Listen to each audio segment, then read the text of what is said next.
Episode number 835, A Radical Shift to Greater Success. You're listening to the official BNI podcast with BNI founder and Chief Visionary Officer, Dr. Ivan Misner. Stay tuned for networking and referral marketing tips from the man who's been called the father of modern networking, along with suggestions and insights into getting the most from your membership in the world's largest networking organization, BNI. Hello, everybody, and welcome back to the official BNI podcast. I'm Priscilla Rice, and I'm coming to you from Live Oak Recording Studio in Berkeley, California, and I'm joined on the phone today by the founder and the Chief Visionary Officer of BNI, Dr. Ivan Misner. Hello, Ivan. How are you, and where are you? Don't tell anybody, okay? I'm on vacation in Spain this week. Oh, wow. So this is a secret. We can't share it. Oh, okay. My lips are sealed. All right, good. All right, don't tell anybody. Yeah, we just had the Madrid convention, which is the international conventions are always amazing. But this week I'm taking some time off with my fiance and in Spain. Sounds wonderful. Yeah. So today we're going to talk about some content from a new book that came out last month. The book is called The Third Paradigm, and the subtitle is A Radical Shift to Greater Success. And so I'm going to talk about some material from the first chapter that kind of outlines what the third paradigm is. And then in some future podcasts, I'm going to talk more about this content because I think this is really powerful content for business people. It's in some ways it's about networking, but in many ways it's really about building a successful business if you have a team of people that you're working with.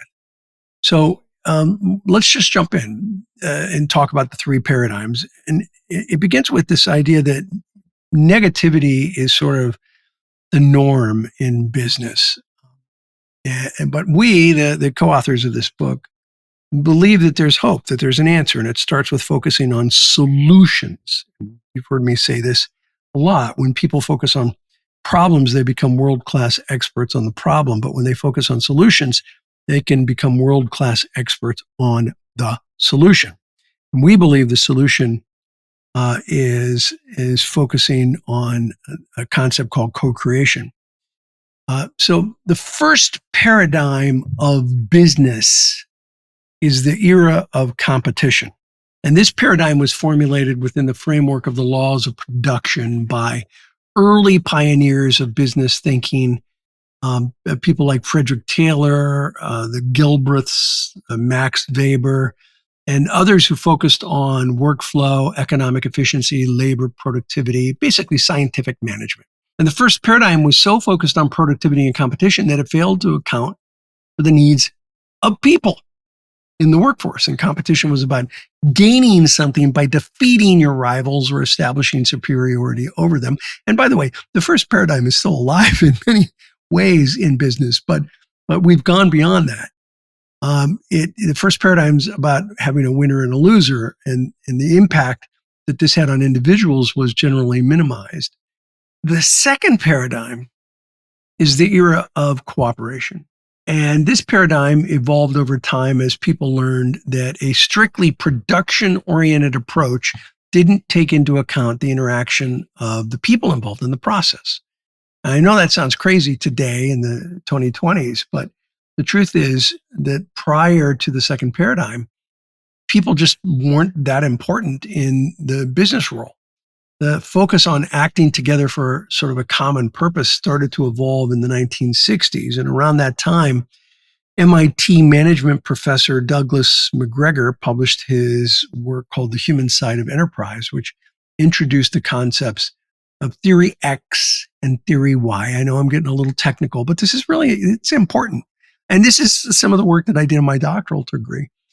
And his framework really highlights the motivating role of job satisfaction and argues that people can do their work without constant direct supervision and that people are important in the process, which again, today we look at it and say, well, yeah, isn't that obvious? People are important and job satisfaction is critical. But back then it was considered anything but mainstream. I studied under Warren Bennis at the University of Southern California, who I've talked about a few times in the podcast. And he was a colleague of McGregor at the MIT School of Management when this came out, this Theory X, Theory Y. And they would get bomb threats. Seriously, he told me personally, they would get bomb threats because this was such a crazy idea. That people didn't like this concept that people were important. It's really about the business or the productivity. And I know it's crazy, but that was the past. Obviously, today's organizations are much more collaborative. The old command and control methods have largely been replaced by more openness and transparency than we saw during the first paradigm. The second paradigm is about cooperation. And we see that with things like the concept of MBO, where your management by objective, where you brought people into the decision-making process. That leads us to the third paradigm, which is what my book is about. And that's where the radical shift to greater success is. And the third paradigm is about the era of co-creation. And this concept begins where cooperation leaves off. The difference between cooperation and co-creation is the difference between working together and creating together. You may collaborate on a project, but you co-create products and services, and co-creation is a significant step beyond cooperation. And I think most people would recognize the concept of co-creation with the term crowdsourcing. Crowdsourcing has become a critical tool for engagement. Waze, the navigation app used by millions of people, is a good example of this concept of crowdsourcing. And the widespread application of this digital technology has made customer empowerment a must, and crowdsourcing products and services such as Waze are used by millions of people worldwide. People tend to genuinely care about what they create. And the reason that I did this book, The Third Paradigm, is that throughout the book, we talk about the many different companies that actively employ co-creation, B&I being one of them. And we include interviews and surveys that we've done with people who've experienced the co-creative process.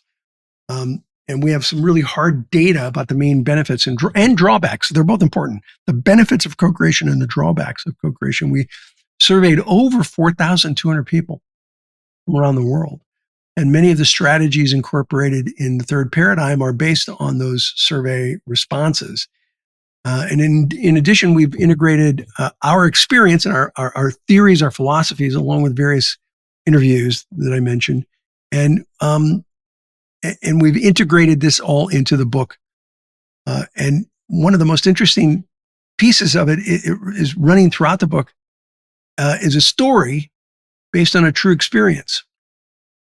Now, here's another secret, Priscilla, and you can't share it with anyone, right? Absolutely, I won't. All right. The story in the book that we talk about is an online platform being created by a gentleman by the name of Richard. Uh-huh. And it's a true story. And we tell the story that Richard had in the creation of this online platform and how it started with competition and why it was competitive and how he realized that that was a mistake and then evolved into cooperation and how that was a failure and how he finally came to the point of recognizing that this had to be done through co-creation, that people had to work together to actually create it together. And it's a true story. And in the last chapter of the book, well, first of all, that story is integrated into every chapter. It's interwoven into every chapter. So we've got, these ideas on what co-creation is. We've got the data about what works, what doesn't work in co-creation. And for those of you listening to this, if you have teams, you want to create co-creative teams. And it has the data as to what to do that will make it work and what won't work. And I'll talk about some of the data in future podcasts.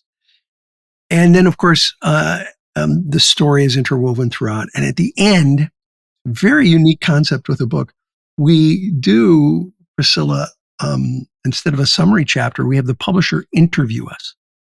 Really? Yeah. And it's an interview. That's the summary chapter. And the publisher asks a series of questions. Uh-huh.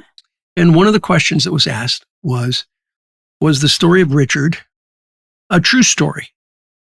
Mm-hmm. And one of my co-authors said, yes, it is a true story. And the other co-author said, it is a true story, and it happens to be a true story about one of the co-authors. Mm. But we don't say who that co-author is, and we don't talk about that until the very, very end of the book. So here's the secret part, okay? And this is the part that's just got to stay between us. Okay. The online platform was BNI Connect. Oh. Richard is my middle name. Oh.